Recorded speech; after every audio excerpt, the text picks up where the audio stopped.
మీరు ఒప్పుకుంటారా ఈ విషయం?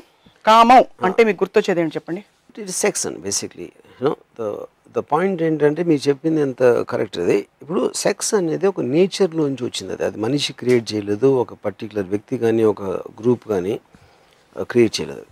ఒక ఆపోజిట్ సెక్సెస్ మధ్యన అట్రాక్షన్ అనేది it is the basic Bain of existence, continuation of species అనే దానికి మోస్ట్ ఇంపార్టెంట్ థింగ్ అనేది అది. అప్పుడు కంటిన్యూషన్ ఆఫ్ స్పీసీస్ అనేది ఒక జంతువు అవ్వచ్చు, ఒక మనిషి అవ్వచ్చు, ఇంకొక ఏదైనా అవ్వచ్చు, వాళ్ళకి పిల్లలు పుట్టడంతో వాళ్ళకి ఒక ఏజ్ వచ్చేసి వాళ్ళు పోయిన తర్వాత స్పీసీస్ కంటిన్యూ అవ్వటానికి ఈజ్ ద పాయింట్. కానీ దానికి ఇన్సెంటివ్ కోసం సెక్షువల్ ప్లెజర్ అనేది నేచర్ క్రియేట్ చేసింది. ఎందుకంటే సెక్షువల్ ప్లెజర్ అనేది లేకపోతే ఒక అబ్బాయి అమ్మాయి కోపులేట్ చేయరు. సో వాళ్ళు they have sex for the purpose of the pleasure. దానితో ఒక బై ప్రోడక్ట్గా ఒక పిల్లో పుట్టడం అనేది జరుగుతుంది. సో ఇన్సెంటివ్ అనేది it's the most important thing and that is nature driven. కానీ దానికి మనం సోషల్ ఆస్పెక్ట్లో ఒక ఫ్యామిలీ ఓరియంటేషను లేకపోతే దేవుడు లేకపోతే ఇలా చూడకూడదు అని ఒక ఆర్డర్ రావటానికి కొన్ని కల్చర్స్లో రిలేటివ్గా నేను చెప్పేది ఒక కల్చర్లో ఎక్కువ ఉండొచ్చు, ఒక కల్చర్లో తక్కువ ఉండొచ్చు. అదంటే తప్పు, అది కేవలం దాన్ని ప్లెజర్ కోసం చేయకూడదు అనే ఒక గిల్ట్ ఫీలింగ్ని అడాప్ట్ చేశారు. But if you look at Zoom out చేసి దాని మీరు ఆస్పెక్ట్ చూస్తే sex thing is the most beautiful thing created by God. Yeah, that's my opinion on it. కామం శృంగారం రెండింటికి తేడా ఏంటంటారు? So I think they don't want to say the word. ఇప్పుడు నేను ఒక ఉదాహరణకి ఒక చాలా ఫేమస్ కేసు అయింది అమెరికాలో, కోర్ట్ కేసు. ఒక పర్టిక్యులర్ వర్డ్ అంటే అది నాకు ఛానల్లో అది అలౌ చేస్తారో నాకు తెలియదు అనే మాట వాడాడు ఒక రైటర్, చాలా ఫేమస్ రైటర్ అతను. దాని మీద దానికి ఒక కేసు పెడితే ఆ వర్డ్ వాడిన మొలాన ఒక అబ్సీనిటీ కిందకు వచ్చింది ఆ పర్టిక్యులర్ దాంట్లో. అప్పుడు లాయర్ ఏం ఆర్గ్యూ చేశాడంటే సెక్స్ అనేది వేరు, మేకింగ్ లవ్ అనేది వేరు, అనేది వేరు. ఈ వర్డ్లో ఉన్న ఒక ఏ లాంగ్వేజ్లో ఏ వర్డ్ అయినా మీకున్న ఒక ఫీలింగ్ని ఎక్స్ప్రెస్ చేస్తుంది. ఆ ఫీలింగ్ని ఎక్స్ప్రెస్ చేయడానికి మీరు ఈ వర్డ్ తప్పు అనుకుంటే మీరు వేరే వర్డ్ దాన్ని క్రియేట్ చేసేవాళ్ళు. కానీ ఆ ఫీలింగ్ని సప్రెస్ చేయడం అనేది ఒక ఇండివిజువల్ ఫ్రీడమ్ని సప్రెస్ చేయడం అవుతుంది. సో ఏ వర్డ్ అయినా దాంట్లో ఉన్న ఇంటెన్సిటీ బట్టి దాని వాల్యూ ఉంటుంది. కానీ word by it self can never be absent. Same thing thought also. ఒక మనిషికి ఒక మగవాడు ఒక అమ్మాయి మీద కోరిక వచ్చింది. ఆ కోరిక అనేది ఫీలింగ్. అది ఆ కోరికతోటి తన్ని వెళ్ళి ఏమైనా చేశాడా, తను బలవంతం చేశాడా అనేది ఒక క్రైమ్ అవుతుంది. ఇంకొక మనిషి ఫ్రీడమ్ అని మీరు దాన్ని ఆపేసినట్టు అవుతుంది.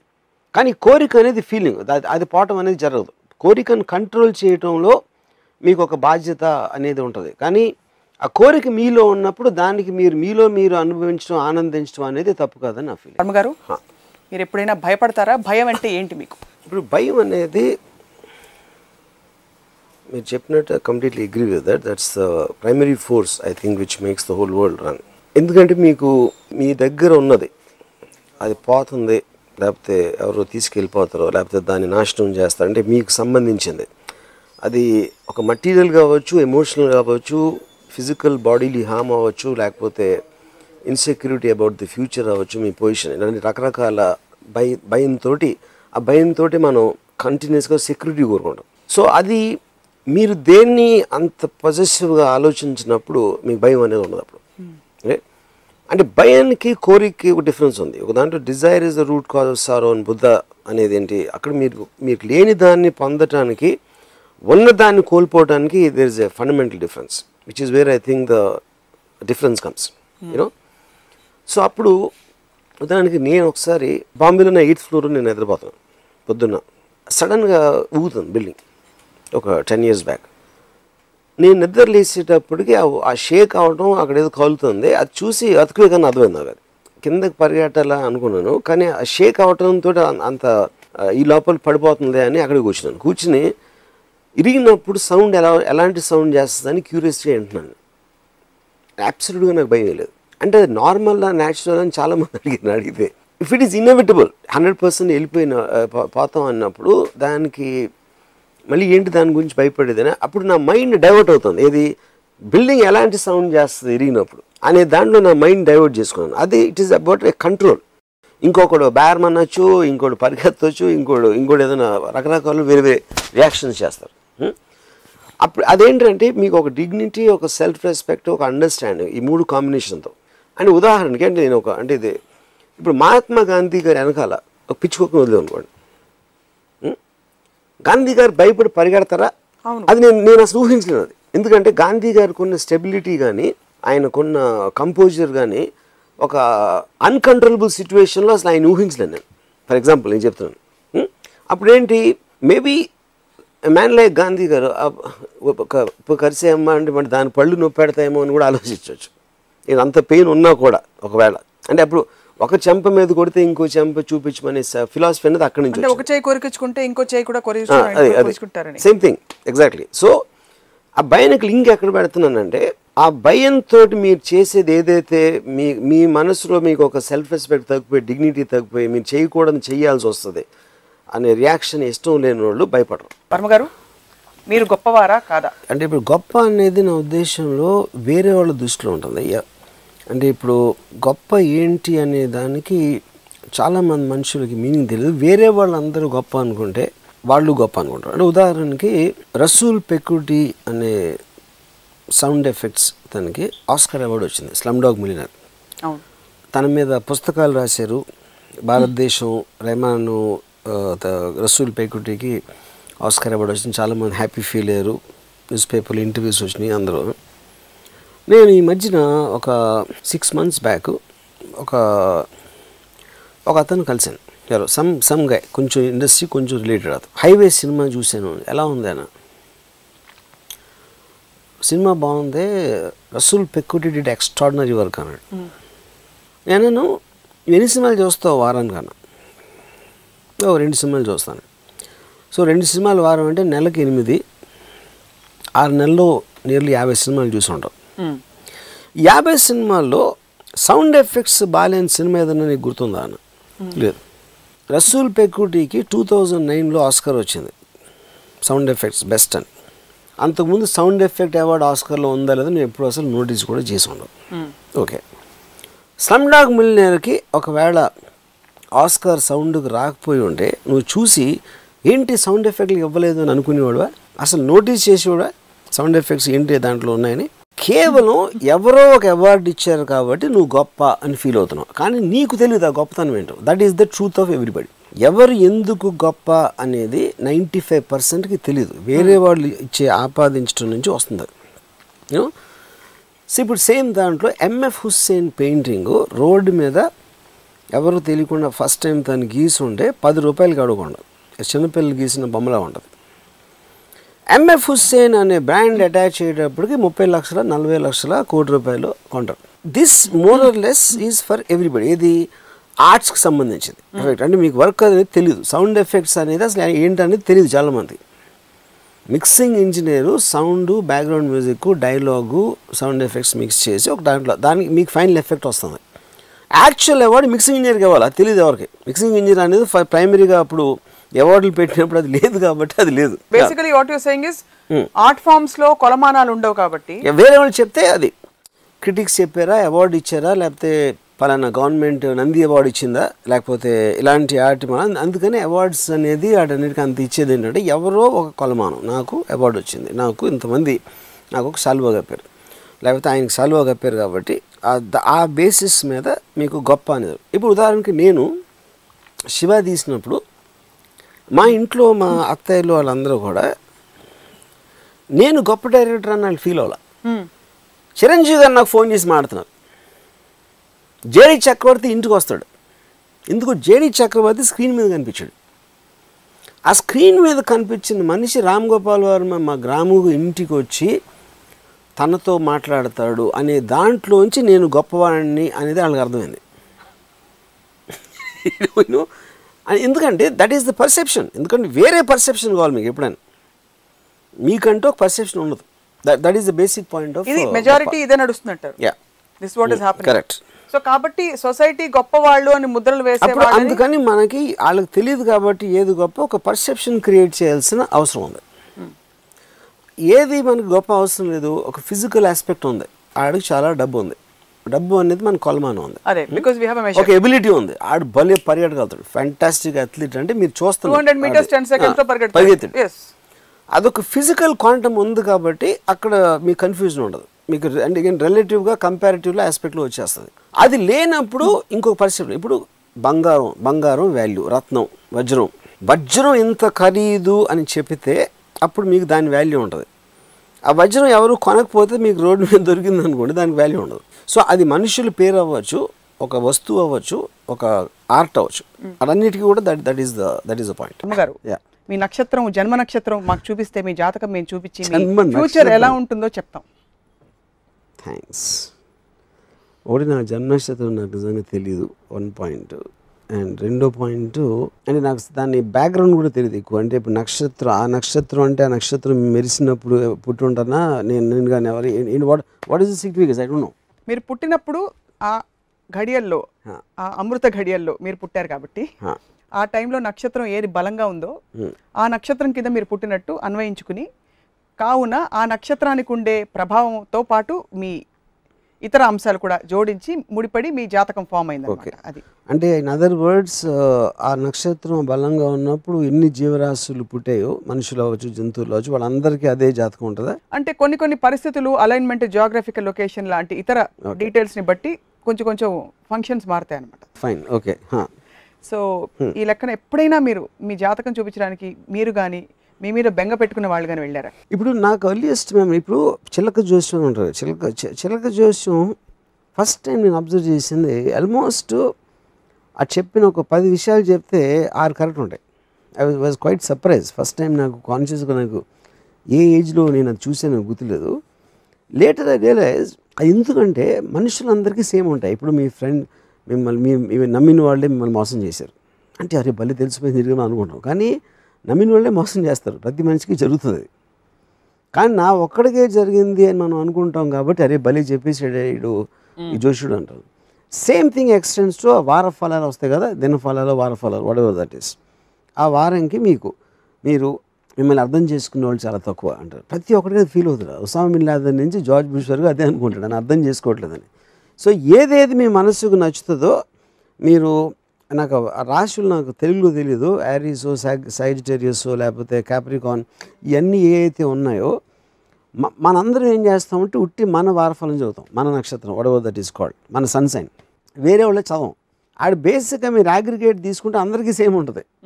మ్యాక్సిమం ఒక 4-5 వేరియేషన్స్ ఉంటాయి. అదే వాళ్ళు తెలివి ఇవన్నీ మార్చేస్తారు. సో ఎవరి కాళ్ళు ఇవాళ నాకు ఇది వచ్చేసింది, అది ఇవాళ నాకు వచ్చేసిందని వాళ్ళు హ్యాపీ.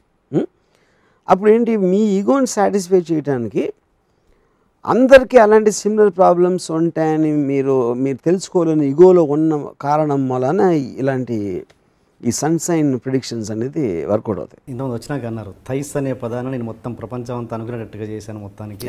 దాంట్లో ఒక వికటాటాసం చేసినట్టుగా.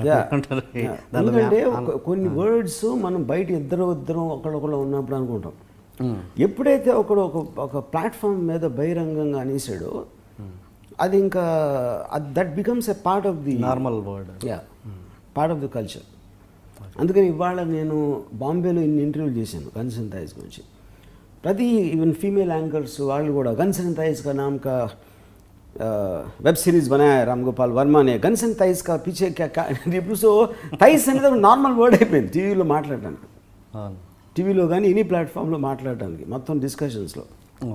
యూనో, ఎందుకంటే మనిషికి ప్రతిసారి ఒక కాంటెక్స్ట్ కావాలి. తను ఉన్న పడాన దాన్ని అతను గౌరవించాడు కాబట్టి దానికి ఒక కాంటెక్స్ట్ ఇస్తే అది పార్ట్ ఆఫ్ ది కల్చర్ అయిపోతుంది. సో థైస్కి నేను ఆ స్టేటస్ ఇచ్చాను కాబట్టి నేను చాలా గర్వపడుతున్నాను. ఓకే. అండ్ గన్స్ గురించి, దీని టైటిల్ గురించి వస్తే, దీనికి ముందుగా మీరు అనుకున్న టైటిల్ ముంబై జబ్ బాంబే థా, అంతేనా? అదేనా? It's like working title. ఎనీకి మీరు చేసినప్పుడు ఒక ఎన్నో టైటిల్స్ అనుకుంటాం వర్క్ ఇన్ ప్రోగ్రెస్ టైంలో. సో అంతేనా, లేకపోతే యూనివర్సల్గా ఉండాలని ఇది మార్చారు? ఏం లేదు. ఓకే. ఎందుకంటే ముంబై జబ్ బాంబే థా నేను ఎప్పుడు అనౌన్స్ చేయలేదు, నేను ఎప్పుడు చెప్పను కూడా లేదు, ట్విట్టర్ ద్వారా కానీ దేని ద్వారా కానీ. ఏదో కొంతమంది ఆఫీస్లో తెలిసిన వాళ్ళు, వాళ్ళకి తెలిసిన వాళ్ళు దాని గురించి మాట్లాడారు, కానీ that was never know official title. And దీంట్లో మీరు చోటా షకీల్, దావూద్ ఇబ్రాహిం పేర్లు ఓపెన్గా వాడారు. ఏంటి దాంట్లో మీ ధైర్యం ఏంటి? వాళ్ళ స్టోరీ వాళ్ళది కాబట్టి. నేను ఎప్పుడు చేసినా కంపెనీ అవ్వచ్చు, రక్త చరిత్ర అవ్వచ్చు, నేను ఎప్పుడు ఓపెన్గానే వాడాను. నేను ఎవరి స్టోరీ దేని బ్యాక్డ్రాప్లో, దేని ఇన్స్పిరేషను, దేని బేస్ మీద తీస్తున్నాను అనేది నేను ఎప్పుడు I never hit that part. Okay. And ఇప్పుడు మీరు నాకు తెలిసి మీరు అసలు పర్సనల్ లైఫ్లో కానీ ఎక్కడ మీరు సెట్లో కానీ ఎప్పుడు పొరపాటునాడు బూత్ మాట్లాడినట్టు నేనైతే ఎక్కడ వినలేదు, ఎవరు చెప్పినప్పుడు వినలేదు. మీరు అసలు బూత్ యూజ్ చేయరు, తెలుగులో అయితే అసలు యూజ్ చేయరు. అలాంటిది మీరు బూత్ పదాలు వాడుతూనే డైలాగ్స్ ఉన్నాయి, ఏంటి దాని మీద? ఇక్కడ 2 పాయింట్స్ అండి. ఒకటి బూత్ అనే మాట నాకు ఎప్పుడు ఎందుకంటే, నాకు మీరు ఏ బూత్ మాట చూసినా కూడా అది ఎక్కడో ఒక కనెక్షను, ఒక అమ్మాయి మర్మవ్యాలకు సంబంధించింది కానీ ఒక సెక్షువల్ యాక్ట్కి సంబంధించిన దాంట్లో నుంచి వస్తుంది బూత్ అనేది ఎప్పుడు. అది ఎందుకంటే మీరు సెక్షువల్ యాక్ట్ జెనిటల్స్ మీద మీరు చిన్న చూపు, ఒక జుగుప్సాకరమైన మనకు ఒక ప్రోగ్రామింగ్ ప్రకారం మన చిన్నప్పటి నుంచి ఒక సెట్ చేశారు. కాబట్టి ఈ బూతులు అనేది కూడా ఆర్ట్ ఎలిమెంట్లో వాటిని ఇంకా దూరం చేయడానికి తోడ్పడతాయి. That is the point of booth. So నేను ఒక సెక్షువల్ యాక్ట్ని కానీ ఒక అమ్మాయిని కించపరచడం అని నేను భరించలేను, ఎందుకంటే రెస్పెక్ట్ బూత్ అవుతాం. అందుకని నేను ఎప్పుడు బూతులు వాడిన అసలు. ఓకే. ఇంకపోతే గన్స్ అండ్ థైస్లో ఉన్న బూతుల విషయంకి వస్తే, ఒక క్యారెక్టరు వాడు ఎవరితో అయితే మాట్లాడుతున్నాడో, ఎవడు మాట్లాడుతున్నాడో వాడు నా భావాలను షేర్ చేయట్లేదు. ఓకే. ఒకటి, వాడు గ్యాంగ్స్టర్ ఎవడైతే ఫోన్లో మాట్లాడుతున్నాడో వీడిని ఇన్సల్ట్ చేయడానికి, వీడిని అసలు బ్రేక్ చేయడానికి మాట్లాడుతున్నాడు మాటలు. ఇన్స్పెక్టర్ మాట్లాడింది ఒక వాడికి మ్యాక్సిమం ఎంత కోపం తెప్పించడానికి ట్రై చేయాలి, వాడు తర్వాత ఎక్స్ప్లెనేషన్ ఇస్తాడు. నేను నా గన్నుకి బుల్లెట్స్కి వాడు దొరకడు, నా మాటలతోనే నేను వాడిని భయపెట్టగలగాలి యూనో అని ఆడు ఎందుకు ఇది నాకు దయానాయక్ చెప్పాడు. ఇది యాక్చువల్గా ఈ కాన్వర్జేషను దయానాయక్కి చోటా షకీల్కి మధ్యన జరిగింది. నేను ఒక ట్యాప్ ఫోన్ కాల్లో క్రైమ్ బ్రాంచ్లో విన్నాను. అప్పుడు గన్స్ అండ్ థైస్లో వాడు ఎప్పుడైతే అడుగుతాడో పోలీసుడు, నేను బిలీవ్ చేయలేకపోయాను ఇలాంటి మాటలు నువ్వు మాడతావని అది నేను అడిగా యాక్చువల్గా దయానాయక్ని. అప్పుడు దయానాయక్ నాకు ఎక్స్ప్లెనేషన్ ఇచ్చాడు. నాకు చోటా షకీల్ దొరకడు, నా బుల్లెట్లకి దొరకడు, నేను అరెస్ట్ చేయలేను, కరాచీలో కూర్చుని ఉన్నాడు. వాడిలోకి భయం పంపాలంటే ఎలా పంపగలుగుతాను నేను? ఎంత దారుణంగా నేను ఆయన బూతులు మాట్లాడి తిడితే వాడికి అంత సిగ్నల్ వెళ్తుంది, నాతో పెట్టుకోకు అని యూనో. సో ఇప్పుడు ఒక దాంట్లో ఏమన్నాడు, అదే అంటే నేను మొత్తం ట్రైలర్లో లేదు, అది సినిమాలో ఉంటుంది, వెబ్ సిరీస్లో. ఆడేమన్నాడంటే చోటా షకీల్తో, తూ तेरे गैंग वाले, तेरे दोस्त लोग, तेरे रिश्तेदार सब लोग मिलके 1,500 नहीं होंगे, 150 नहीं होंगे. पुलिस 40,000 की गैंग है मादर चौथ. तो तेरी माँ को भेज इधर, हम सब चढ़ेंगे उसके आगे पीछे. ఇందుకు వాడు మ్యాక్సిమం చోటా షకీల్కి ఎంత కోపం తెప్పించాలి. అసలు ఏంట్రా నువ్వు నాతోటి పోలీసుతో పెట్టుకుంటారా, నువ్వు పోలీసుతో పెట్టుకుంటారా నువ్వు అన్న ఒక ఎమోషన్కి, ఇప్పుడు ఇందాక నేను చెప్పిన డైలాగ్కి మీకు 1000 మైళ్ళ దూరం ఉంది.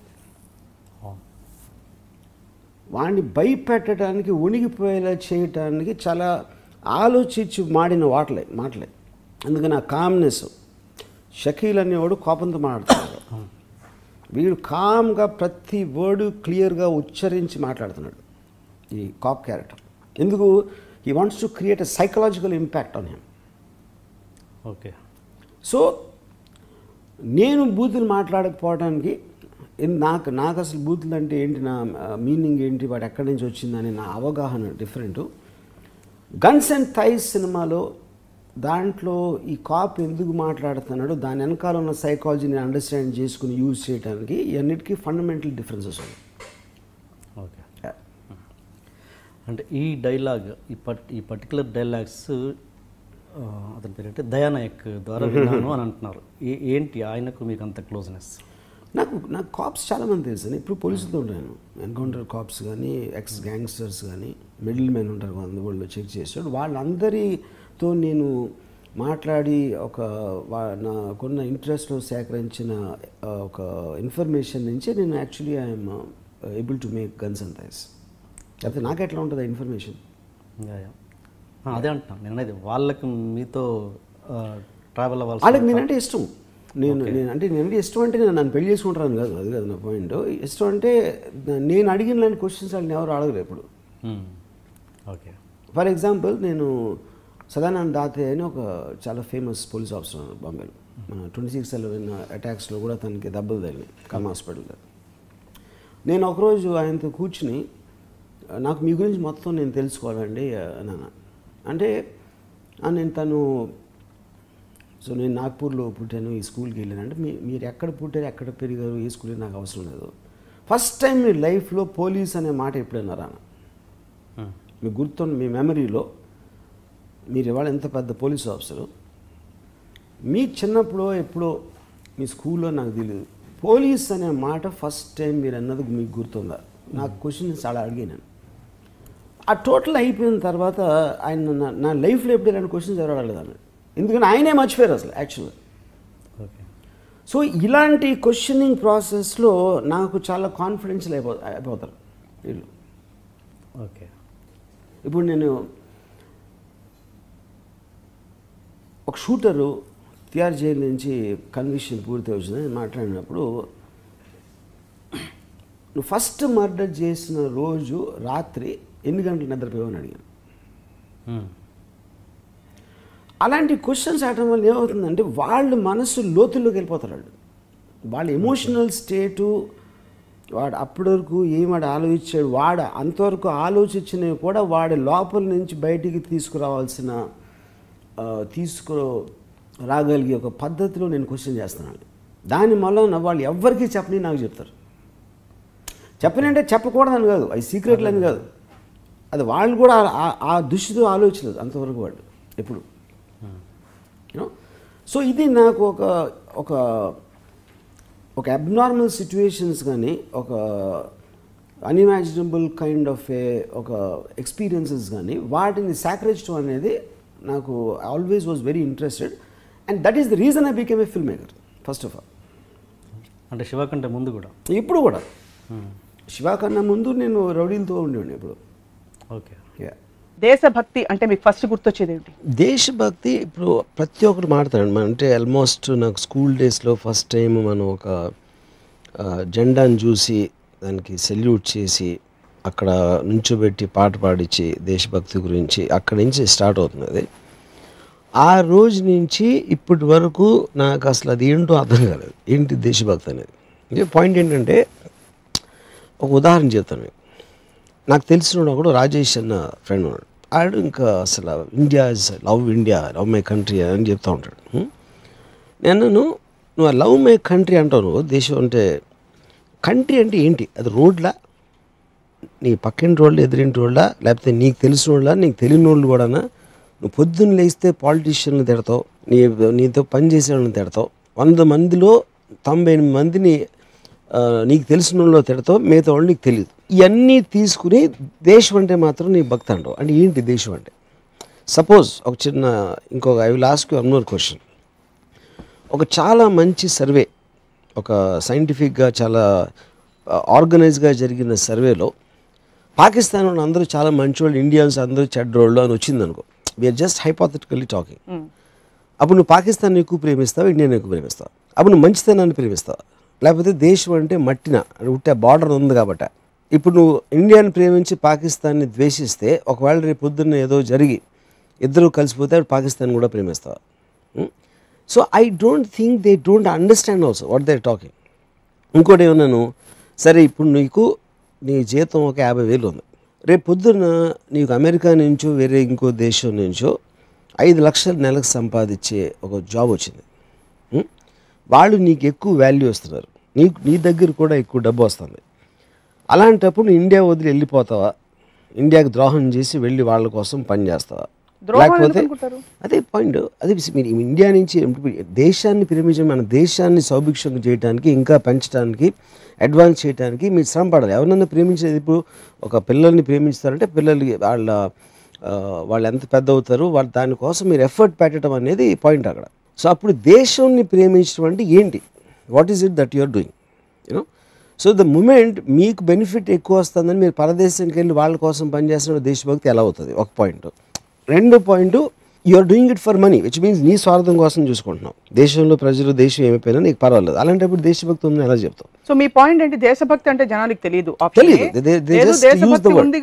అది మారుతూ. ఇప్పుడు నేను ఒక థియేటర్లో ఉన్నప్పుడు నా కాలేజీ రోజుల్లో మన సుభాష్ చంద్రబోస్ గారు న్యూస్లో వస్తే టప్పట్లు కొట్టి ఏళ్ళు వేసి నా పక్కన ఉన్న నరసింహరావు ఉన్నాడు, అసలు ఎంటుకలు లేచి నుంచి ఉంటా బాస్ సుభాష్ చంద్రబోస్ని చూస్తే.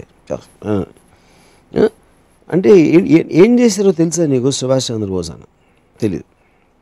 ఫారెన్ ఎక్కడ పోరాడాడు తెలుసా? తెలియదు. హిట్లర్ అంటే ఏంటన్న, హిట్లర్ని ఉద్దేశం కర్కోటగా రాక్షసుడు అన్నాడు. మొత్తం సుభాష్ చంద్రబోస్ కెరియర్లో హిట్లర్ని కలవటానికి ట్రై చేసి అది ఒకటే చేసింది. యాక్చువల్గా physical aspect. Indian national army అనేది ఎక్కడ ఎవరిని కొట్టలేదు, ఎవరితో దెబ్బలాడలేదు. పాయింట్ సుభాష్ చంద్రబోస్ ఏమన్నా చేశారా లేదా దాన్ని డిబేట్లోకి నేను వెళ్ళట్లా. ఎగ్జాక్ట్లీ ఆయన ఇన్ఫ్లుయెన్స్ ఏంటనేది వీడికి ఒక్క మొక్క తెలియదు. అట్లీస్ట్ నాకు కొంచెం తెలుసు. I know the good things he done, I know what people don't understand also about Subhash Chandra Bose. కానీ తెలియదు కాబట్టి. కానీ వెంట్రుకల్ డేస్ నుంచి ఉంటే అంత ఎమోషన్ లోన్ అవ్వడానికి కేవలం ఒక ప్రోగ్రామ్ థింకింగ్. ఎందుకంటే వాళ్ళందరూ మన దేశం కోసం భక్తితోటి వాళ్ళ ప్రాణాలు పోగొట్టుకున్నారో లేకపోతే వాళ్ళ జీవితాలు త్యాగాలు చేశారు అని ఒక ప్రోగ్రామ్ థాట్ వచ్చింది అంతే. మీరు ఒప్పుకోరా స్వాతంత్ర సమరయోధులందరూ బ్రిటిష్ కబంధ హస్తాల నుంచి? నేను కాదంటలేదు, కానీ ప్రతి ఒక్కరికి ఒక రీజన్ ఉంటుంది, ఒక మోటివేషన్ ఉంటుంది. నేను దాని గురించి అంటాను. నేను దేశం కోసం ఎవరు ఏం చేశారన్నది మన టాపిక్ కాదు. మనం ప్రజెంట్ సొసైటీలో దేశభక్తి అని వాడిన వాళ్ళు వాళ్ళకి ఏమీ తెలియదు అని చెప్తున్నాను. అందరికీ తెలియదు. Nobody nose. దానికి రీజన్ ఏంటంటే ప్రతి ఒక్కటి ఎవరు మీకు మీడియాలో చేసినా కూడా ఎక్కడ ఒక గ్రూప్లో కన్నా always they will have complaints about what's happening. మీరు మీడియా కూడా చూడండి, ఆ మంత్రికి ఇది రాదు, ఇది మొత్తం పాలిటీషియన్స్ అందరినీ ఒక్కళ్ళని పొగట్టు అనేది నేను వినలా ఇంతవరకు. ఏ మీడియాలో కానీ న్యూస్ పేపర్లో కానీ జనాలు కానీ, unless they follow the particular person. నాకు వైఎస్ఆర్సీపీలో వీళ్ళు ఇష్టం, కాంగ్రెస్లో వాళ్ళు ఇష్టం అని వాళ్ళ పర్టికులర్ ఫాలోవర్స్ ఉంటే అప్పుడు దే డోంట్ రిప్రజెంట్ స్టేట్ని రిప్రజెంట్ చేయరు, కంట్రీని రిప్రజెంట్ చేయరు. ఇండివిజువల్స్గా ఇష్టపడతారు, గ్రూప్స్ ఇష్టపడతారు. మొత్తం కంట్రీ ఇష్టపడటం అనేది జరిగే పని కాదు. ఎందుకంటే బికాజ్ ఇంటర్నల్గా మీకు పొద్దున్న లేస్తే సాయంత్రం ఉట్టి కాన్ఫ్లిక్ట్స్ ఉంటాయి అందరికీ. వీళ్ళకి వాళ్ళు పడదు, వాళ్ళకి వీడు పడదు, వీళ్ళకి ఆడ పడదు. అన్నప్పుడు దేశం అంతా మీరు కలగొట్టుకుని ఒకదాంతో దేశం అంటే భక్తి అంటే ఏంటి మీనింగ్? శివ టైంలో వినోద్ బాలా అనే ఆర్టిస్ట్ ఫస్ట్ బిగినింగ్లో తన మీద ఒక ట్రయల్ షూట్ చేశారని, నాగార్జున క్యారెక్టర్ని వినోద్ బాలా అని పెట్టి చేశారని. ఆర్టిస్టులు కావాలంటే తనే మొత్తం కోఆపరేట్ చేశారని. అలాంటి వినోద్ బాలాకి మీరు జేడీ క్యారెక్టర్ ఏదో ఇస్తారని అనుకున్నారు, తర్వాత అది కూడా ఇవ్వకుండా సినిమాని ఫినిష్ చేశారు. ఆయన మొన్న ఇంటర్వ్యూ చేసినప్పుడు కూడా అదే చెప్పారు వినోద్ బాలా గారు. దాని మీద మీరు వినోద్ బాలా నాకు ఎవరో మీరు ఇంటర్వ్యూ చేస్తే నాకు ఒక లింక్ పంపారు ఎవరో, మీరు అది ఆ లింక్ నేను కొంచెంసేపు చూసాను. అది ఆ ఇంటర్వ్యూలోది నాకు ఫస్ట్ నాకు గుర్తురాలేదు తను ఎవరో. తర్వాత నాకు శివాలో ఫ్రెండ్స్ గ్రూప్లో ఎక్కడన్నా ఉంటాడా అనుకున్నా. దాని తర్వాత గుర్తొచ్చింది, తనతో నేను ఒక వీడియో ఒక సీను టెస్ట్ కోసం షూట్ చేశాను. ఓకే, ఆ టెస్ట్ చాలా బ్యాడ్గా వచ్చింది. అది కానీ నేను నాగార్జునకు చూపించుకుంటే శివ సినిమా అయిపోయేది. అది అందుకని ఎవరికి చూపించకుండా క్యాసెట్ పాలు కొట్టాను అది. ఓకే, అది యాక్చువల్గా జరిగింది. ఇంకపోతే అది తప్పిస్తే వినోద్ బాలాకి నేను వేరే రోల్ ఇస్తానని చెప్పి ఉండొచ్చు, కానీ చాలామంది చెప్పాను. అది వినోద్ బాలా ఒక్కడికే కాదు. ఉదాహరణకి జేడీ రోల్ సాయి కుమార్కి చెప్పాను, తర్వాత సూర్య అని ఇంకో యాక్టర్కి చెప్పాను, అలాగే ఇంకొక 2-3 కొత్త ఆర్టిస్టులు కూడా చెప్పాను నేను. అది ప్రాసెస్లో కాస్టింగ్ అప్పుడు మీరు టెక్నీషియన్స్ కానీ లేకపోతే యాక్టర్స్ కానీ చాలామందితో మాట్లాడతారు. ఫైనల్ డెసిషన్ అనేది వేరియస్ అదర్ ఫ్యాక్టర్స్ మీద డిపెండ్ అవుతుంది. సో వినోద్ బాలా అనే వ్యక్తి మీకు గుర్తులేరు? గుర్తులేదంటే నేను అది చెప్తున్నా. నాకు ఆ సీన్ తీసిన ఇన్సిడెంట్ గుర్తుంది, ఎవరితో తీసిన అనేది నాకు ఐడియా లేదు. సో ఆబ్వియస్లీ తను చెప్పాడు కాబట్టి ఆ ఇంటర్వ్యూలో it must be him. Okay, suppose దేవుడిని మీరు నంబర్ అంటున్నారు కదా, దేవుడు కనుక మీకు ఒక 24 సినిమాలాగా దేవుడని ఉన్నారనుకుందాం, మీకు 24 సినిమాలాగా బ్యాక్కి వెళ్ళేసి మీ ఫ్యూచర్ని సెట్ చేసుకొని మీ మిస్టేక్స్ ఏదైనా కవర్ చేసుకోమంటే మీరు ఏ మిస్టేక్ని కవర్ చేసుకొని మీ లైఫ్ని కంటిన్యూ చేస్తారు? ఏది కవర్ చేసుకోండి ఇప్పటివరకు మిస్టేక్ కదా. నా mistakes is a part of life. మీరు ఒక డెసిషన్ తీసుకుంటారు, ఆ డెసిషన్ ఒకసారి మీరు అనుకున్న దానికి రైట్ అవుతుంది లేకపోతే రాంగ్ అవుతుంది. కాకపోతే ఆ రాంగ్ అయింది కూడా ముందుకు వెళ్ళి చాలాసార్లు రైట్ అయిన సందర్భాలు ఉన్నాయి. సో నా ఎక్స్పీరియన్స్ తోటి I don't regret anything. Suppose మీ ముందు ఒక 3 థింగ్స్ ఉన్నాయండి, ఒకటేమో మీరు బాగా చదువుతారు కదా, బుక్స్ బాగా చదువుతారు మీకు బాగా చదవాలనుకున్న ఒక బుక్, చాలా ఎప్పటి నుంచో చూడాలనుకున్న సినిమా, మీకు అది ఇంకెక్కడా దొరికదో ఆ సినిమా చూడాలి. చాలా అందమైన అమ్మాయి, ఆయన ముట్టుకుంటే చాలు జీవితంలో అనుకునే ఒక అందమైన అమ్మాయి, 3 ఉన్నాయి. దాంట్లో మీరు ఏది సెలెక్ట్ చేసుకుంటారు? అమ్మాయి సెలెక్ట్ చేసుకుంటారు. తర్వాత బుక్ చదువుతారా? Second cinema. So cinema and women అంటే మీరు ఉమెన్ ప్రిఫర్ చేస్తారు? ఎందుకంటే అమ్మాయి అంటే అమ్మాయికి నేను చెప్తా సినిమా కదా, నాకు సినిమా అవసరం లేదు. ఆర్జీవిని కిడ్నాప్ చేసి సపోజ్ ట్విట్టర్ అమ్మాయి మందు లేని ప్లేస్లో లాక్ చేసి పెడితే ఏంటి పరిస్థితి? నేను I live in my mind. నాకు ఒక ఎక్స్చేంజెస్ ఆస్పెక్ట్ అనేది అవసరం లేదు. So I can create my own world. నాకున్న ఇమాజినేషన్లోనే నేను అమ్మాయిల్ని అన్నిటినీ సృష్టించగలుగుతాను. ఇమాజినేషన్లో ఇమాజినేషన్లో. ఓకే.